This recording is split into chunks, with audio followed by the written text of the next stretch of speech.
श्रीमद् भगवद गीता अध्याय प्रथम श्लोक संख्या 15।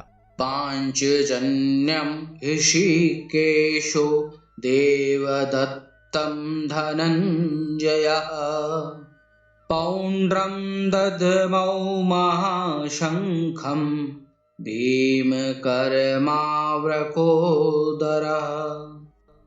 इस श्लोक में बताया जा रहा है कि भगवान श्री कृष्ण, अर्जुन और भीम ने भीष्म पितामह के शंखनाद के पश्चात कौन से शंखों से नाद किया, अर्थात कौन से शंख बजाए। श्रीमद् भगवद गीता गीता प्रेस गोरखपुर में श्लोक संख्या 15 का अनुवाद कुछ इस प्रकार से लिखा गया है। श्री कृष्ण महाराज ने पांचजन्य नामक, अर्जुन ने देवदत्त नामक और भयानक कर्म वाले भीमसेन ने पौंड्र नामक महाशंख बजाया।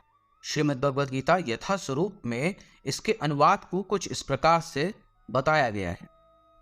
भगवान श्री कृष्ण ने अपना पांचजन्य शंख बजाया, अर्जुन ने देवदत्त शंख तथा अतिभोजी एवं अति मानवीय कार्य करने वाले भीम ने पौंड्र नामक भयंकर शंख बजाया। श्रीमद् भगवद गीता यथा स्वरूप में श्लोक संख्या 15 का तात्पर्य कुछ इस प्रकार से बताया गया है। इस श्लोक में भगवान कृष्ण को ऋषिकेश कहा गया है क्योंकि वे ही समस्त इंद्रियों के स्वामी हैं। सारे जीव उनके भिन्नांश हैं, अतः जीवों की इंद्रियां भी उनकी इंद्रियों के अंश हैं। चूंकि निर्विशेषवादी जीवों की इंद्रियों का कारण बताने में असमर्थ हैं, इसलिए वे जीवों को इंद्रिय रहित या निर्विशेष कहने के लिए उत्सुक रहते हैं। भगवान समस्त जीवों के हृदयों में स्थित होकर उनकी इंद्रियों का निर्देशन करते हैं, किंतु वे इस तरह निर्देशन करते हैं कि जीव उनकी शरण ग्रहण कर ले, और विशुद्ध भक्त की इंद्रियों का तो वे प्रत्यक्ष निर्देशन करते हैं। या कुरुक्षेत्र की युद्ध भूमि में भगवान कृष्ण अर्जुन की दिव्य इंद्रियों का निर्देशन करते हैं, इसलिए उनको ऋषिकेश कहा गया है।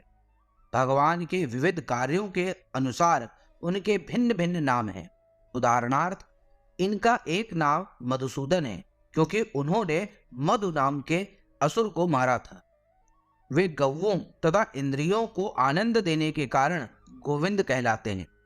वसुदेव के पुत्र होने के कारण इनका नाम वासुदेव भी है।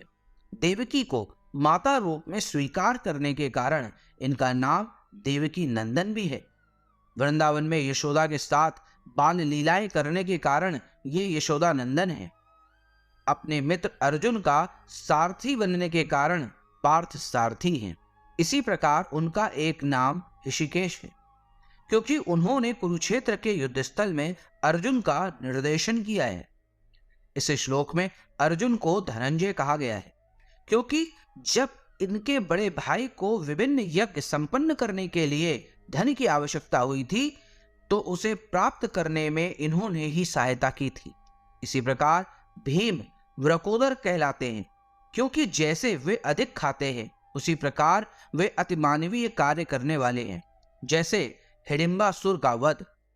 अतः पांडवों के पक्ष में श्री कृष्ण इत्यादि विभिन्न व्यक्तियों द्वारा विशेष प्रकार के शंखों को बजाया जाना युद्ध करने वाले सैनिकों के लिए अत्यंत प्रेरणाप्रद था।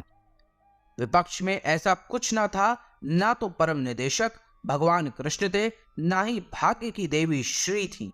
अतः युद्ध में उनकी पराजय पूर्व निश्चित थी। शंखों की ध्वनि मानो यही संदेश दे रही थी।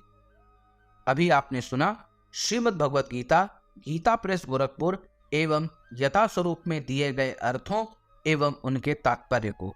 हरे कृष्ण कृष्ण कृष्ण हरे हरे, हरे राम राम राम